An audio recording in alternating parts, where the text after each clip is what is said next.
Hello students. स्वागत है आप सभी का वोल्केनो आईएएस के डेली करंट अफेयर के डिस्कशन में। तो आज का जो करंट अफेयर का जो डिस्कशन है उसे हम स्टार्ट करते हैं।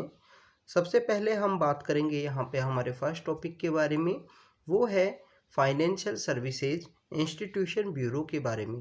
Students, financial services institution bureau completely 1 year से न्यूज़ के अंदर में है, जब से हमारे बैंक बोर्ड ब्यूरो को इनकम्पिटेंट अथॉरिटी डिक्लेयर किया गया है हमारे दिल्ली हाई कोर्ट के द्वारा। स्टूडेंट्स, यहाँ पे अगर हम बात करें इसके हिस्टोरिकल डेवलपमेंट की, किस तरीके से इसको अपॉइंट किया गया, इस्टेब्लिश किया गया, तो 2015 के समय में हमारी गवर्नमेंट के द्वारा एक मिशन मोड में एक जो मिशन है वो लॉन्च किया गया था 2015 में, जिससे बैंकिंग सेक्टर्स के अंदर जो गवर्नेंस है उसको इम्प्रूव किया जा सके। 2015 में जो मिशन इंद्रधनुष आपने जो नाम है या आपने काफ़ी बार जो सोशल इश्यू हैं उसके अंदर भी सुना होगा, क्योंकि मिशन इंद्रधनुष बेसिकली आपको पता है कि जो बच्चों के अंदर वैक्सीनेशन उससे रिलेटेड भी है, जिसके अंदर 12 ऐसी डिजीज़ हैं जिससे रिलेटेड जो वैक्सीनेशन है वो किया जाता है बच्चों को, और यहाँ पे उनके अगेंस्ट में जो प्रोटेक्शन है, जो रेजिस्टेंस है, वो उनको प्रोवाइड किया जाता है। तो अगर हम बात करें, ऐसा ही एक मिशन इंद्रधनुष है बैंकिंग सेक्टर के अंदर रिफॉर्म से रिलेटेड, जो बैंकिंग सेक्टर की गवर्नेंस है उसको इम्प्रूव करने से रिलेटेड मिशन है मिशन इंद्रधनुष। तो मिशन इंद्रधनुष के अंडर में एक कमेटी बनती है और कमेटी का नाम है पीजे नायक कमेटी। कमेटी का नाम है पीजे नायक कमेटी। तो जो पीजे नायक कमेटी कॉन्स्टिट्यूट हुई उसके द्वारा यहाँ पे रिकमेंड किया गया था कि बैंक बोर्ड ब्यूरो को इस्टेब्लिश किया जाए, जिससे हमारे बैंकिंग सेक्टर की जो गवर्नेंस है, अपॉइंटमेंट की गवर्नेंस या जिस तरीके की भी गवर्नेंस है, उसको यहाँ पे इम्प्रूव किया जा सके। अब बैंक बोर्ड ब्यूरो को दिल्ली हाई कोर्ट के द्वारा इनकम्पिटेंट अथॉरिटी डिक्लेयर किया गया, तो उसकी वजह से उसको रिप्लेस करने के लिए फाइनेंशियल सर्विसेज इंस्टीट्यूशन ब्यूरो को यहाँ पे इस्टेब्लिश किया गया। अगर हम बात करें फाइनेंशियल सर्विसेज इंस्टीट्यूशन ब्यूरो के बारे में, तो ये बेसिकली हेड किया जाता है एक चेयरमैन के द्वारा, और ये चेयरमैन को अगर हम बात करें कि जो नॉमिनेट किया जाता है वो सेंट्रल गवर्नमेंट के नॉमिनी के रूप में वर्क करता है। यहाँ पे जो चेयरमैन होता है इसका फाइनेंशियल सर्विस इंस्टीट्यूशन ब्यूरो का। प्रेजेंटली जो फाइनेंशियल सर्विस इंस्टीट्यूशन ब्यूरो के जो चेयरमैन हैं वो डीओपीटी के एक्स सेक्रेटरी हैं, उनको यहाँ पे अपॉइंट किया गया है गवर्नमेंट के नॉमिनी के रूप में। तो आपको पता होना चाहिए कि सेंट्रल गवर्नमेंट के नॉमिनी के रूप में वर्क करते हैं। इसके अलावा अगर हम बात करें, बोर्ड के अंदर काफ़ी सारे सेक्रेटरी होते हैं, department of financial service, the chairman of IRDAI and deputy governor of the RBI, ये इसके एक बेसिकली इसके मेंबर होते हैं, ये 3 लोग। और एडिशनली यहाँ पे 3 पार्ट टाइम मेंबर्स भी हैं जो यहाँ पे अपॉइंट किए जा सकते हैं, जिनको बैंकिंग सेक्टर, इंश्योरेंस सेक्टर से रिलेटेड जो यहाँ पे एक्सपर्ट लोग हैं उस डोमेन के, बैंकिंग सेक्टर या इंश्योरेंस सेक्टर से रिलेटेड डोमेन के वो एक्सपर्ट लोग हैं, उनको भी यहाँ पे पार्ट टाइम मेंबर के रूप में अपॉइंट किया जा सकता है 3 लोगों को। तो ऐसे 3 लोग यहाँ पे, टोटल 6 लोग हैं जिनको यहाँ पे अपॉइंट किया जाता है, और एक इसके चेयरमैन होते हैं जो यहाँ पे सेंट्रल गवर्नमेंट के नॉमिनी के रूप में वर्क करते हैं। तो फाइनेंशियल सर्विस इंस्टीट्यूशन ब्यूरो का जो मेन वर्क है वो क्या है? फाइनेंशियल सर्विस इंस्टीट्यूशन ब्यूरो का मेन वर्क सेम है जो बैंक बोर्ड ब्यूरो के द्वारा यहाँ पे कॉरपोरेट सेक्टर की, जो बैंकिंग सेक्टर की जो गवर्नेंस है उसको इम्प्रूव करने से रिलेटेड है। अब बैंकिंग सेक्टर की governance like the managing directors का अपॉइंटमेंट, तो अभी रिसेंटली जो फाइनेंशियल सर्विस इंस्टीट्यूशन ब्यूरो है उसके द्वारा यहाँ पे हमारे 2 बैंक हैं जिनके मैनेजिंग डायरेक्टर्स को अपॉइंट किया गया है, इस वजह से ये टॉपिक न्यूज़ के अंदर में था। तो फाइनेंशियल सर्विस इंस्टीट्यूशन ब्यूरो के बारे में आप देखिए कि इनके द्वारा अभी recently bank of Baroda and bank of India के जो मैनेजिंग डायरेक्टर हैं उनकी पोस्ट से रिलेटेड अपॉइंट के लिए रिकमेंड किया गया है। अब यहाँ पे जो फाइनल डिसीजन होता है बैंक ऑफ जो फाइनेंशियल सर्विस इंस्टीट्यूशन ब्यूरो के द्वारा जिनका नेम यहाँ पे रिकमेंड किया गया है, तो उनका जो फाइनल अपॉइंटमेंट होता है वो यहाँ पे appointment committee of the cabinet है, ACC, उसके द्वारा अपॉइंट किया जाता है। अब आप ये बताइए कि अपॉइंटमेंट कमेटी ऑफ कैबिनेट है, इसको यहाँ पे हेड कौन करता है? हमारे ऑनरेबल जो प्राइम मिनिस्टर हैं वो इसको हेड करते हैं। बेसिकली कैबिनेट कमेटी और पार्लियामेंट्री कमेटी डिफरेंट कमेटीज होती हैं। कैबिनेट कमेटी वो होती हैं जिनको कैबिनेट मिनिस्टर्स ही मैक्सिमम जिनके मेंबर होते हैं, जिसके अंदर टोटली 8 हमारे यहाँ पे कैबिनेट कमेटी हैं। कैबिनेट कमेटी ऑन अकोमोडेशन है, जिसको हमारे जो home ministry of home affairs है, जिसके जो मिनिस्टर होते हैं वो यहाँ पे हेड करते हैं। रेस्ट मैक्सिमम कमेटीज़ जो हैं वो यहाँ पे हेड की जाती हैं हमारे यहाँ पे जो प्राइम मिनिस्टर हैं उनके द्वारा। इसके अलावा यहाँ पे cabinet committee on parliamentary affair है, जिसके द्वारा डिसाइड किया जाता है कि कब पार्लियामेंट की मीटिंग होनी है, कब पार्लियामेंट को सेशन के अंदर लेके आना है, फिर वहाँ पे प्रेसिडेंट के द्वारा वहाँ पे सम्मन किया जाता है। तो ऐसे काफ़ी सारे प्रोसेस हैं। तो cabinet committee on parliamentary affair वो भी काफ़ी समय से न्यूज़ के अंदर होती है। काफ़ी बार जब भी सेशन को यहाँ पे स्टार्ट किया जाता है पार्लियामेंट का, तो cabinet committee on parliamentary affair को कौन हेड करता है, इसके बारे में आप ज़रूर कमेंट सेक्शन के अंदर बताना, क्योंकि कैबिनेट कमेटी ऑन पार्लियामेंट्री जो अफेयर है ये काफ़ी बार से न्यूज़ के अंदर है। 2020 के अंदर भी ये न्यूज़ के अंदर में थी कि कौन इसको हेड करेगा।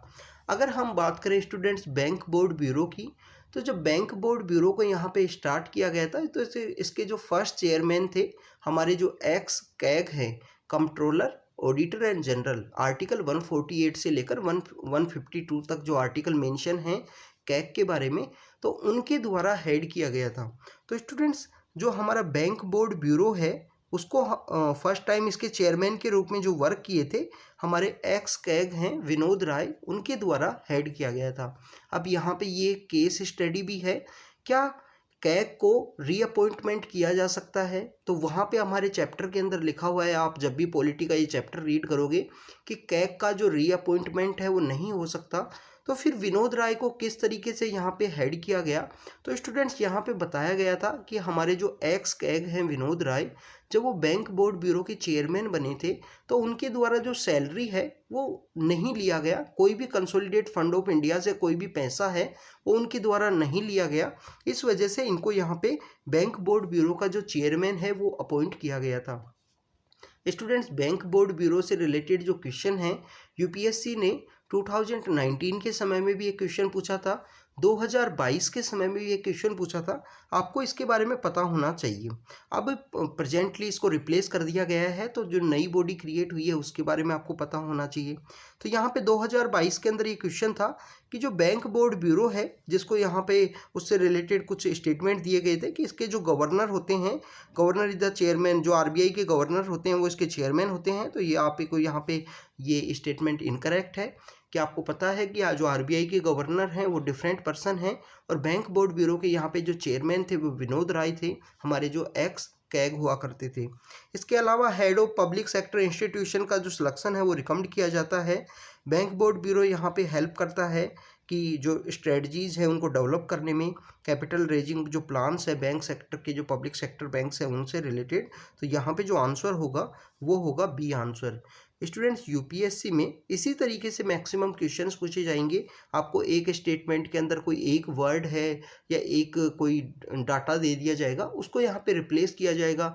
एग्जामिनर का मेन यहाँ पे पॉइंट ये होता है कि मैक्सिममली आपको एक वर्ड या 2 वर्ड्स के थ्रू यहाँ पे जो स्टेटमेंट है उसको यहाँ पे बेसिकली रिप्लेस कर दिया जाएगा और आपसे उस तरीके से क्वेश्चंस पूछ लिए जाते हैं।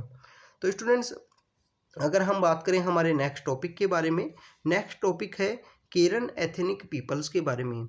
अभी रिसेंटली म्यांमार की जो डिफेंस फोर्सेज हैं उनके द्वारा काफ़ी सारे जो इंसर्जेंट ग्रुप हैं उनके ऊपर अटैक किया गया और ये नियर बाई इंडियन बॉर्डर जो है, जो म्यांमार के साथ में हम बॉर्डर शेयर करते हैं, उसी एरिया का जो वहीं का ये एरिया था जहाँ पे बेसिकली बॉम्बिंग की गई है इंसर्जेंट ग्रुप्स के ऊपर में। तो इस वजह से ये न्यूज़ के अंदर में था। केरन एथनिक ग्रुप्स जो हैं, केरन एथनिक ग्रुप जो हैं उनके कुछ 5 सिविलियंस हैं, उनकी डेथ हो गई उस बॉम्बिंग के समय में। वहाँ के जो लोग हैं, जो लोकल पीपल्स हैं, उनके द्वारा डिमांड की जा रही है कि हमारी गवर्नमेंट के द्वारा म्यांमार के अगेंस्ट में जो डिसीजन है वो लिए जाएं, क्योंकि यहाँ पे बेसिकली इंडियन टेरिटरी के अंदर बताया गया है कि अटैक्स किए गए हैं। तो बेसिकली स्टूडेंट जब भी कोई डिफेंस फोर्सेस इस तरीके का जो ऑपरेशन है वो कंडक्ट करती है तो वो श्योर बात है कि वहाँ की जो गवर्नमेंट है उसका जो यहाँ पे एग्रीमेंट है या जो रजामंदी है वो ज़रूर होती है, क्योंकि कोई भी किसी की जो सोवरेनिटी की जो पावर है उसको यहाँ पे वॉयलेट नहीं कर सकता है। तो ऐसे इंसर्जेंट्स ग्रुप्स के खिलाफ में एक्शन लेने की वजह से कुछ सिविलियन जो एथनिक ग्रुप हैं वो न्यूज़ के अंदर में थे। तो केरेन एथनिक जो पीपल हैं इनके कुछ 5 सिविलियन हैं, इनकी डेथ हो गई है। बेसिकली अगर हम बात करें केरेन एथनिक पीपल्स के बारे में तो ये लार्ज और डिस्पर्स एथनिक ग्रुप है, साउथ ईस्ट एशिया के अंदर ये पाए जाते हैं। तो ये साउथ ईस्ट एशिया के अंदर पाए जाते हैं। ओरिजिनली अगर हम बात करें जो गोबी डेजर्ट का एरिया है, मंगोलिया है, तिब्बत का जो एरिया है वहाँ से ये बेसिकली सेंट्रल एशिया और अगर हम बात करें जो नॉर्दर्न एशिया का पार्ट है, जो चाइना और मंगोलिया का जो पार्ट है वहाँ से ये बिलोंग किया करते हैं। प्रेजेंट अगर हम लोकेशन की बात करें तो केरेन जो पीपल्स हैं ये एथनिक ग्रुप बेसिकली म्यांमार के जो सदर्न म्यांमार का जो रीजन है जहाँ पे इरावडी रिवर अपना डेल्टा बनाती है वहाँ पे बेसिकली ये सेटल हो गए हैं। स्टूडेंट्स इरावडी रिवर काफ़ी ज़्यादा फेमस है म्यांमार के लिए। इवन म्यांमार का जो बेसिकली वुड इंडस्ट्री है उसका यहाँ पे डेवलपमेंट करने के लिए भी इरावडी रिवर ने काफ़ी ज़्यादा इंपॉर्टेंट रोल प्ले किया था जब मशीन्स का अच्छे से डेवलप नहीं हो पाया था उस समय में, क्योंकि इरावडी रिवर के अंदर बेसिकली वो लोग अपनी जो वुड्स हैं उनको ट्रांसपोर्ट करने के लिए यूज किया करते थे।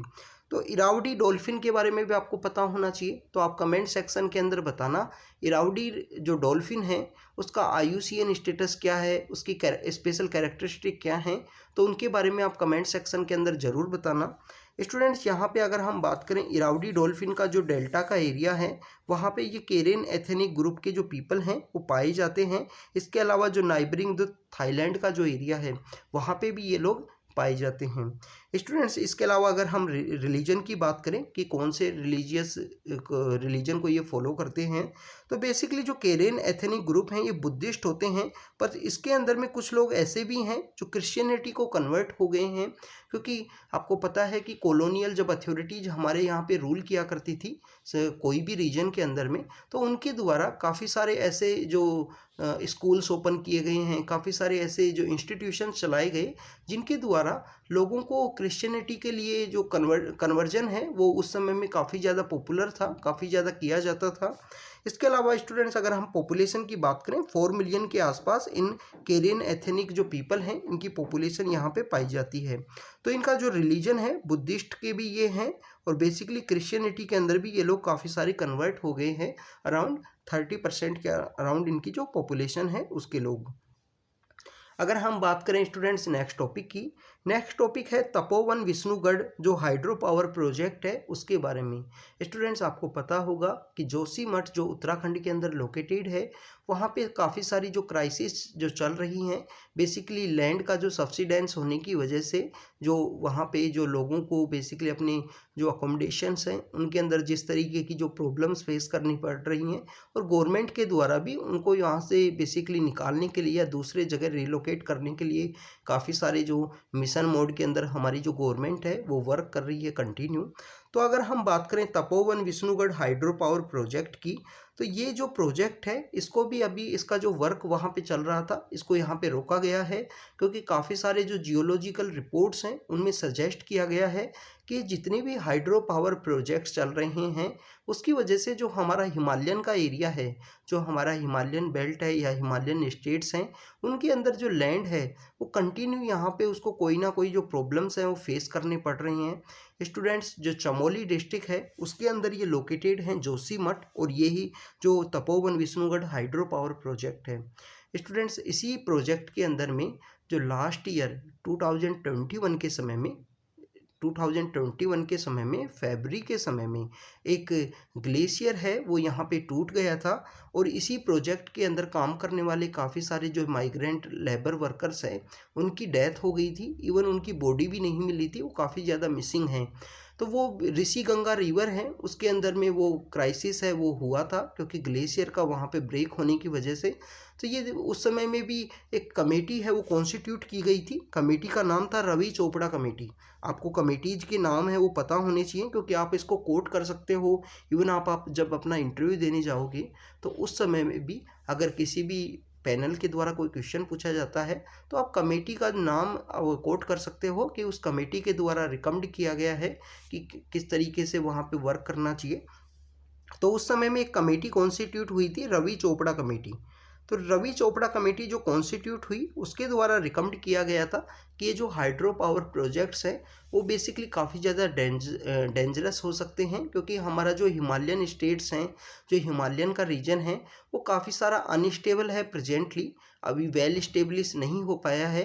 क्योंकि हमें पता है कि जो इंडियन प्लेट है वो कंटिन्यू यूरेशियन प्लेट को यहाँ पे पुश कर रही है। तो इसकी वजह से भी आपने ज्योग्राफी के अंदर ये प्लेट टेक्टोनिक जो थ्योरी है उसके बारे में कम्प्लीटली रीड किया होगा। तो यहाँ पे तपोवन विष्णुगढ़ जो हाइड्रो पावर प्रोजेक्ट है उसका जो वर्क है वो रोक दिया गया है अभी रिसेंटली जो जोशीमठ की क्राइसिस की वजह से। जोशीमठ से रिलेटेड हमने एक वीडियो आपके लिए अपलोड किया है, आप वहाँ पे जाके देख सकते हो उसको। अगर हम बात करें तपोवन विष्णुगढ़ पावर प्लांट की तो 520 मेगावाट का ये run of the river project है, जिसको धौली गंगा रिवर के ऊपर कंस्ट्रक्ट किया गया है चमोली डिस्ट्रिक्ट में, उत्तराखंड के अंदर में। अब आपको रिवर का नाम पता होना चाहिए, क्योंकि कभी कभी ऐसे होता है कि जो हाइड्रो पावर प्रोजेक्ट्स हैं, डिफरेंट जो हाइड्रो पावर प्रोजेक्ट्स होते हैं वो कौन सी रिवर से बिलोंग करते हैं। तो धौली गंगा जो रिवर है उसके ऊपर इस प्रोजेक्ट को बनाया गया है। अगर हम बात करें कि कितना यहाँ पे जो इलेक्ट्रिसिटी है उसको जनरेट किया जाएगा या कैपेसिटी क्या होगा, तो इसकी जो कैपेसिटी है वो आपको 2558 गीगावाट के आसपास इसकी कैपेसिटी देखने को मिलेगी। इतनी इलेक्ट्रिसिटी इसके द्वारा पर ईयर जनरेट की जाएगी। स्टूडेंट्स, इस प्रोजेक्ट को एनटीपीसी के द्वारा डेवलप किया गया है। एनटीपीसी बेसिकली हमारा एक पीएसयू है जो यहाँ पे 1954 के समय में इस्टेब्लिश किया गया था और मिनिस्ट्री ऑफ पावर के अंडर में आता है एनटीपीसी। तो Tapovan Vishnugarh hydro power project के बारे में ये कुछ बातें थी। अब हम देखते हैं धौली गंगा रिवर के बारे में।